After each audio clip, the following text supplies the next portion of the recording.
ரோகிணியை வந்து ஜெயில தூக்கி போட போறாங்க. நம்ம ரோகிணி போய் ஜெயில போய் களி தின்ன போறாங்க. அது எப்படின்றத நம்ம இந்த வீடியோல பார்க்கலாம். ரோகிணியை பத்தி எல்லா விஷயமே வந்து வீட்டில் இருக்க எல்லாருக்குமே தெரிஞ்சு போச்சு. அவங்க என்னென்ன திருட்டுத்தனம் பண்ணாங்க, என்னென்ன பண்ணாங்கன்னு எல்லாருமே வீட்டில் இருக்கிறவங்க எல்லாருக்குமே தெரிஞ்சு போச்சு. முத்து வந்து ரோகிணி மேல செம்ம காண்டில் இருக்கான். வீட்டில் இருக்க எல்லாருமே வந்து செம்ம கோவத்தில் இருக்காங்க. இருந்தாலும் முத்துவும் மீனாவும் வந்து ரொம்ப கோவத்தில் இருக்கிறாங்க. ஏன்னா முத்துவை வந்து கொலை பண்ண பார்த்தாங்க அப்படின்ற விஷயம் வந்து தெரிஞ்சு போச்சு வீட்டில் எல்லாருக்கும். ரோகிணி தான் முத்துவை வந்து கொலை பண்றதுக்கு சிட்டிக்கு ஐடியா கொடுத்தாங்க, சிட்டிக்கு வந்து ஹெல்ப் பண்ணாங்க அப்படின்ற விஷயம் வந்து எல்லாருக்கும் தெரிஞ்சு போச்சு. அதனால வந்து முத்துவும் மீனாவும் செம்ம கோவத்தில் இருக்கிறாங்க. இந்த ரோகிணி வந்து எப்படியாச்சும் நம்ம பழி வாங்கி ஆகணும், இந்த ரோகிணி வந்து கண்டிப்பா ஜெயிலில் போகணும் அப்படின்ற ஒரு முடிவோடு இருக்கிறாங்க. ஆனாலும் வந்து நம்ம அண்ணாமலை வந்து அவளை வந்து ஜெயிலெல்லாம் ஒன்றும் போட தேவையில்ல, ஆனால் நான் ஒரு முடிவு பண்ணிட்டேன், இதுக்கு மேலே வந்து அவள் இந்த வீட்டோட மருமக கிடையாதுன்றதை மட்டும் நான் முடிவு பண்ணிட்டேன். கண்டிப்பா மனோஜுக்கு வந்து டைவர்ஸ் வாங்கி தரணும். அதுவே அந்த ரோகிணிக்கு வந்து பெரிய தண்டனை தான். நம்ம மனோஜ் கூட வாழணுன்றதுனால தானே இவ்வளோ தப்பு பண்ணா. அதனால வந்து நம்ம மனோஜ் கிட்ட இருந்து ரோகிணியை பிரிச்சு வச்சிடணும் அப்படின்ற முடிவை வந்து நம்ம அண்ணாமலை எடுக்கிறாரு.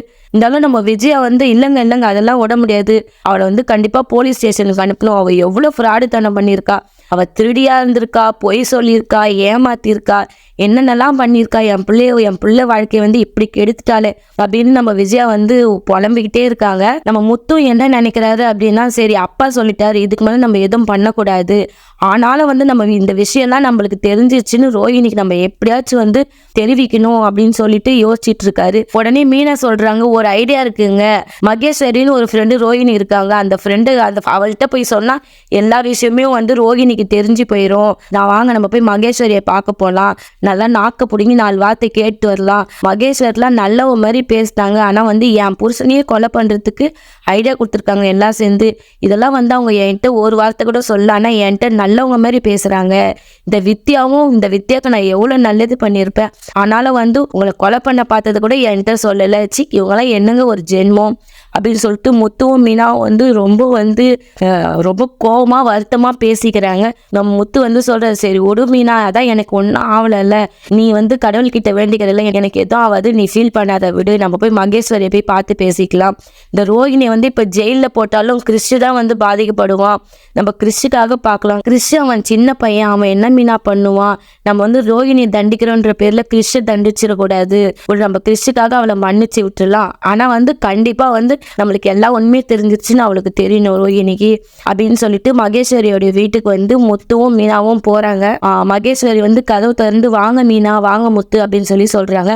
நம்ம மீனாக்கு வந்து ரொம்ப கோவம் வந்துருச்சு. நீ எல்லாம் ஒரு மனுஷியா, என்கிட்ட நீ எவ்வளோ நல்லா பேசியிருப்ப, எவ்வளோ நல்லா பழகியிருப்ப, உன் ஃப்ரெண்டு ரோஹினா நான் இல்லைன்னு சொல்லானா, உன் ஃப்ரெண்டு வந்து கொலை பண்ண போனா கூட நீ வந்து அவளுக்கு சப்போர்ட் பண்ணுவியா அப்படின்னு சொல்லிட்டு நம்ம மீனா திட்டுறாங்க. உடனே வந்து நம்ம மகேஸ்வரி சொல்றாங்க, மீனா அதான் உங்களுக்கு எல்லா விஷயமே தெரியுமே மீனா, அதான் உங்களுக்கு முன்னாடியே தெரியுமே.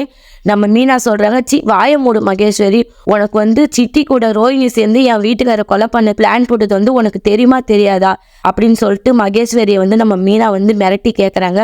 உடனே வந்து மகேஸ்வரி வந்து தயங்கிட்டு, எனக்கு தெரியாது மீனா அப்படின்னு சொல்லிட்டு சொல்றாங்க. நம்ம மீனாக்கு வந்து பயங்கர கோவம் வந்துருச்சு. கொஞ்ச நேரம் வாய மூடி, ஏன் இவ்வளோ பொய் சொல்ற அப்படின்னு சொல்லிட்டு நம்ம மகேஸ்வரியை வந்து மீனா திட்டுறாங்க.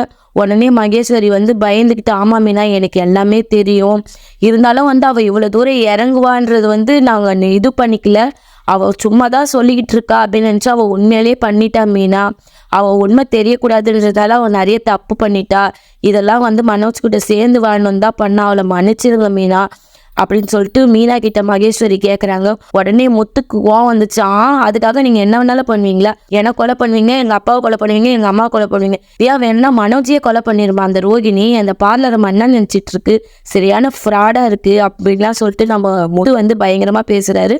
உடனே வந்து மகேஸ்வரி சொல்கிறாங்க, நான் என்னங்க பண்ணேன், அவள் தானே பண்ணா, நாங்கள் வந்து மறைக்க தான் செஞ்சோம், அவள் யார் இருந்தாலும் எங்கள் ஃப்ரெண்டு இல்லை அப்படின்னு சொல்லிட்டு ரோஹிணிக்கு சப்போர்ட் பண்ணுறாங்க. மீனா உடனே வாய மூடு, ஃப்ரெண்டுனா நீங்கள் என்ன வேணாலும் பண்ணுவீங்களா, இப்படிலாம் இருக்கக்கூடாது, ஃப்ரெண்டுனா தப்பு பண்ணால் கேட்கணும், அதான் உண்மையான ஃப்ரெண்டு அப்படின்னு சொல்லிட்டு, இதெல்லாம் எங்களுக்கு தெரியும்னு நீ போய் அந்த ரோஹிணி கிட்ட சொல்லு அப்படின்னு சொல்லிட்டு நம்ம மீனா சொல்லிட்டு வாங்க போகலாம் அப்படின்னு முத்துவை கூப்பிட்டு கிளம்பிட்டாங்க. நம்ம மகேஸ்வரியும் வந்து உடனே வந்து ரோஹிணிக்கு ஃபோன் பண்ணி, நீ எங்கே இருக்க, வா வீட்டுக்கு அப்படின்னு சொல்லிட்டு கூப்பிடுறாங்க.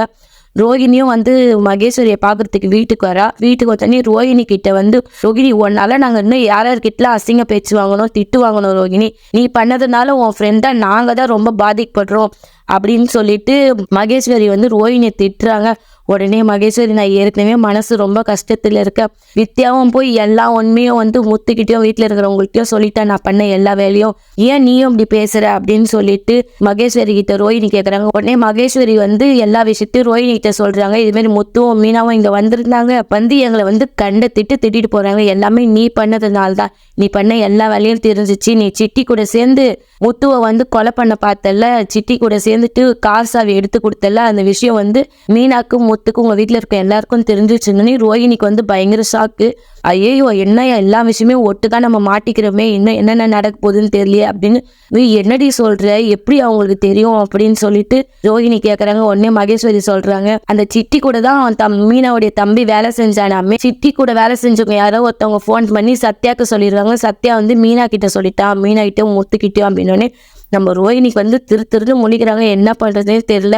உடனே ஐயோ நம்ம என்னதான் பண்ண முடியும், எல்லாத்துலயும் நம்மள மாட்டிக்கணுமே, நம்ம வந்து நம்ம மாமியாரை போலீஸ் ஸ்டேஷன்ல தூக்கி போடலான்னு பார்த்தா இவங்கெல்லாம் சேர்ந்து நம்மள போலீஸ் ஸ்டேஷன்ல தூக்கி போட்டுருவாங்க.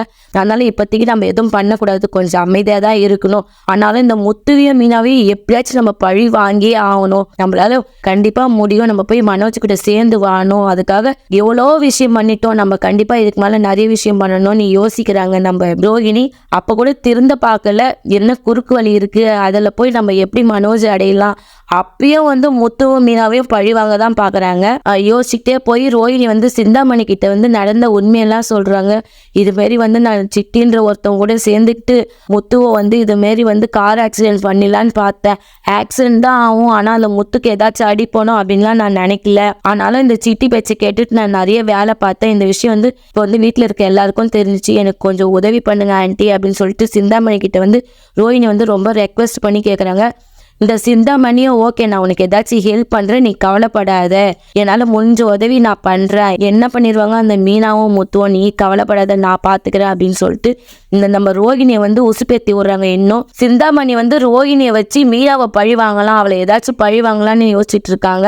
கண்டிப்பாக வந்து சிந்தாமணியால் ரோஹிணிக்கு வந்து என்றைக்குமே பிரச்சனை தான். இந்த பக்கம் வந்து நம்ம விஜயா வந்து ஐயோ என் பையனுடைய வாழ்க்கை போயிடுச்சே, எப்படியாச்சும் வேற ஒரு பொண்ணை பார்த்து கல்யாணம் பண்ணி வைக்கணும் அப்படின்னு சொல்லிட்டு ஏதாச்சும் ஒரு பொண்ணை பார்க்க போறாங்க.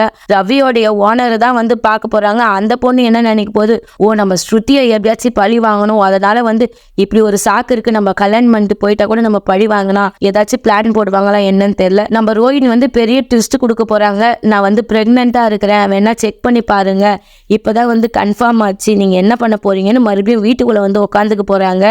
எல்லாரும் என்ன பண்றதுன்னே தெரியாம முழிச்சுக்கிட்டு இருக்க போறாங்க.